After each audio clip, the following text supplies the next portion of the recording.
اعوذ باللہ من الشیطان اللعین الرجیم بسم اللہ الرحمن الرحیم الحمد للہ رب العالمین وبہ نستعین وصلی اللہ علی محمد وآلہ اجمعین ومن الناس من يقول آمنا باللہ وبالیوم الآخر وما هم بمؤمنین يخادعون الله والذين آمنوا وما يخدعون إلا أنفسهم وما يشعرون في قلوبهم مرض فزادهم الله مرضا ولهم عذاب أليم بما كانوا يكذبون صدق الله العظيم۔ محترم سامعین و ناظرین، سورہ بقرہ کی آیت نمبر 8، 9، 10 کی تلاوت کا شرف حاصل کیا۔ مختصر ترجمہ اور تھوڑی سی تشریح۔ ہماری گفتگو ہو رہی تھی کہ خداوند عالم نے انسانوں کے تین اقسام کا ذکر فرمایا۔ ایک متقی، جس کے بارے میں ہماری گفتگو ہو گئی، اور دوسرا کافرین کا تھا جو متقیوں کے مقابل میں ہیں، اس پر بھی ہماری مختصر گفتگو ہو گئی۔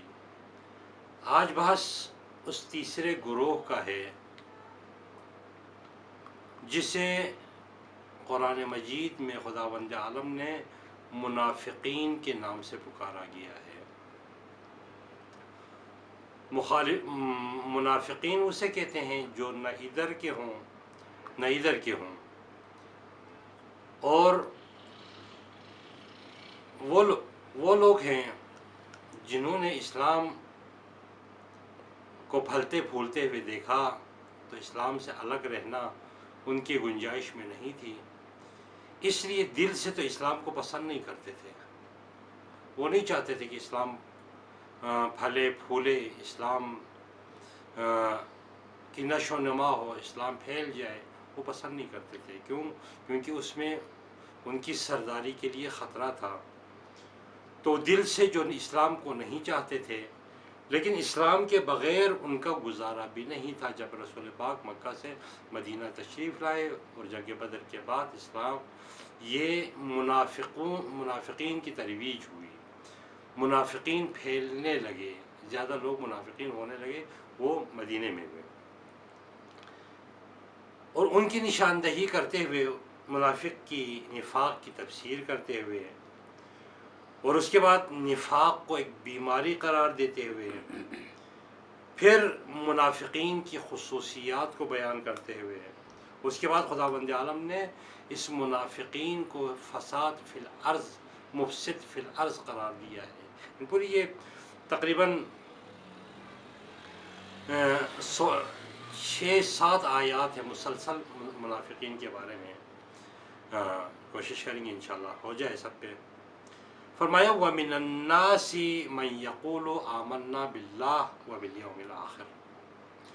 منافقین کے بارے میں فرمایا کہ وہ لوگ، وَمِنَ النَّاسِ وہ لوگ، مَن يَقُولُ اے میرے حبیب تیرے پاس آ کے، آپ کے پاس آ کے وہ لوگ کہیں گے آمَنَّا بِاللَّهِ وَبِالْيَوْمِ الْآخِرِ، ہم خدا پر بھی ایمان لے کے آئے اور یوم آخرت پر بھی ہمارا ایمان ہے۔ وہ اقرار کریں گے، حتیٰ کہ رسول کی خدمت میں آ کے اقرار کریں گے، رسول کی درگاہ میں آ کے، رسول کی خدمت میں رسول پاک سے عرض کریں گے کہ یا رسول اللہ، ہم خدا پر ایمان لے کے آئے اور خدا کے یوم آخرت پر ایمان لے کے آئے، لیکن خداوند عالم فرماتے ہیں کہ اے میرے حبیب بے شک وہ تیری دربار میں آ کے کہہ رہا ہے کہ وہ خدا پہ ایمان رکھتا ہے، قیامت پہ ایمان رکھتا ہے، وہ مسجد میں آ کے اعلان کر رہا ہے، مسلمانوں کے سامنے آ کے اعلان کر رہا ہے، دربار رسول میں اعلان کر رہا ہے، پھر بھی وما ہم بمؤمنین، یہ مؤمن نہیں ہو سکتے، یہ مؤمن نہیں ہے یہ لوگ۔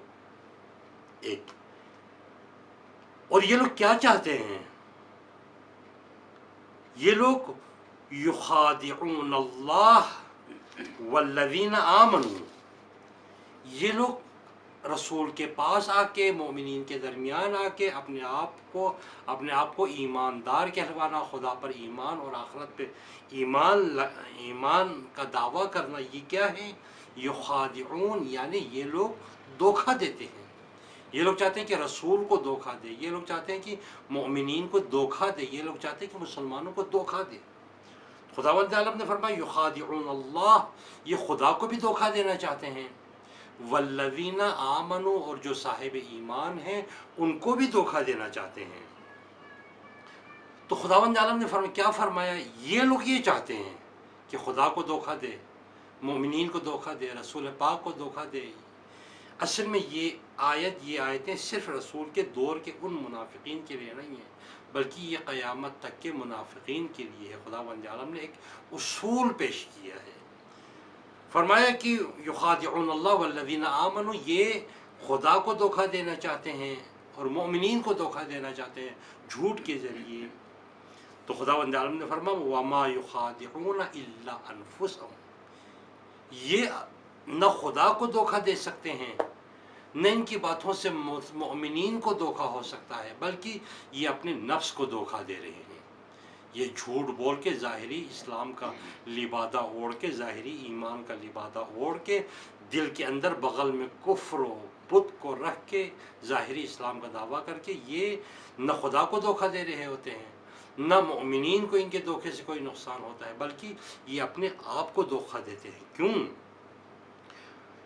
الا انفسهم وما یشعرون، جبکہ ان کو شعور نہیں ہے ان کی اس دھوکے بازی سے، یہ جو سمجھتے ہیں خدا کو دھوکہ، مومنین کو دھوکہ دے رہے، ان کو شعور نہیں ہے۔ اصل میں یہ خود دھوکے میں، اصل میں نقصان میں یہ خود ہے، اصل میں گھاٹے میں یہ لوگ خود ہیں، جبکہ یہ لوگ خدا اور مومنین کو دھوکہ دینا چاہتے ہیں۔ ایسی بات نہیں ہے، خداوند عالم نے فرمایا۔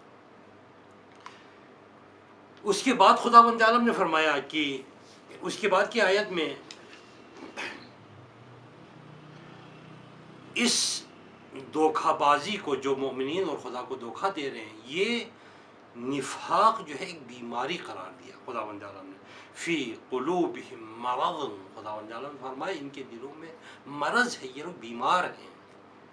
بیمار آدمی ہمیشہ چڑچڑا ہوتا ہے، بیمار آدمی ہمیشہ دوسروں کو نیچے دکھانا چاہتا ہے، بیمار آدمی میں تکبر و غرور و مفاد پرستی کوٹ کوٹ کے بھر جاتا ہے۔ اس لیے خداوند عالم نے فرمایا فی قلوبہم مرض، یہ دل کی بیماری میں مبتلا ہے، ان کے دل میں مرض نفاق ہے۔ فزادہم اللہ مرضا، اور ان کی سزا یہ ہے کہ جو نفاق کرتا ہے، خداوند عالم اس نفاق کو شفا نہیں دیتا، اس کو ختم نہیں کرتا، بلکہ ان کے دلوں میں نفاق کا اضافہ کر دیتا ہے۔ ایک بات دنیا میں یہ ہوگا کہ ان کے نفاق میں اضافہ ہوگا، وہ نفاق کی آگ میں جلتا رہے گا، فائدہ ان کو کچھ بھی نہیں ہوگا۔ اور اس کے بعد آخرت میں وَلَهُمْ عَذَابٌ عَلِيمٌ بِمَا كَانُوا يَكْذِبُونَ، اور آخرت میں کیا ہوگا؟ آخرت میں ان کو عذاب علیم ہے، مشکل ترین عذاب، سخت ترین عذاب، جس کا تصور نہیں کر سکتے، وہ عذاب ان منافق کے لیے ہے۔ بِمَا كَانُوا يَكْذِبُونَ، اور یہ لوگ جھوٹ بولتے ہیں، یہ لوگ جھوٹے ہیں۔ خداوند عالم نے جس کسی کو جھوٹا قرار دیا ہو، وہ کیسے صحیح ہو سکتے ہیں؟ یہ لوگ ہے ہی جھوٹے۔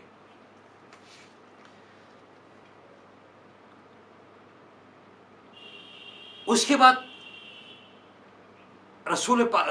خداوند عالم نے فرمایا، جب ان سے کہا جاتا ہے کہ تم لوگ نفاق کے ذریعے، دل میں کفر، زبان پہ اسلام، چاہت کفر کے ساتھ، ظاہری اٹھنا بیٹھنا مسلمانوں کے ساتھ، اس طرح مت کرو۔ وَإِذَا قِيلَ لَهُمْ لَا تُفْسِدُوا فِي الْأَرْضِ، تم اس زمین پہ، روح زمین پہ نفاق کے ذریعے، منافقت کے ذریعے تم لوگ کیوں فساد پھیلاتے ہو؟ تو وہ لوگ کہتے ہیں کہ أَنُؤْمِنُ كَمَا آمَنَ قَالُوا أَنُؤْمِنُ وَإِذَا قِيلَ لَهُمْ آمَنُوا، جب ان سے کہا جاتا ہے کہ تم لوگ ایمان لاؤ، آمنو کما آمن الناس، سب لوگ ایمان لائے، تم لوگ ایمان لاؤ، تو قالوا، وہ لوگ کہتے ہیں انؤمن کما آمن السفہاء،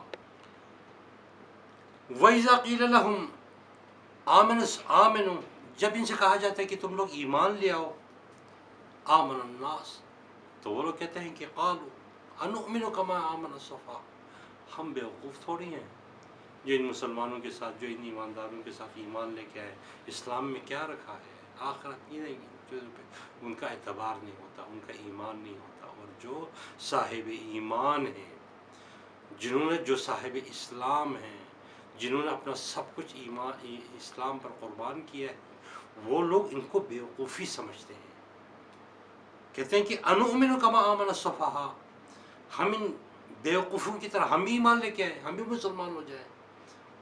الا انہم هم السفہاء، خدا بند عالم نے فرمایا ہاں آگاہ ہو جاؤ، تیار رہو، الا انہم هم السفہاء، اصل میں سفیہ، اصل میں پاگل، اصل میں بیوقوف وہ نہیں جن کو یہ منافق سفہاء کہہ رہے ہیں، بلکہ اصل میں منافق ہی سفہاء ہیں، اصل میں منافق ہی پاگل ہیں، اصل میں منافق ہی بیوقوف ہیں، ولیکن لا یعلمون، جبکہ ان کو معلوم نہیں ہوتا کہ یہ لوگ کس نفاق کے دلدل میں پھنسے جا رہے ہیں۔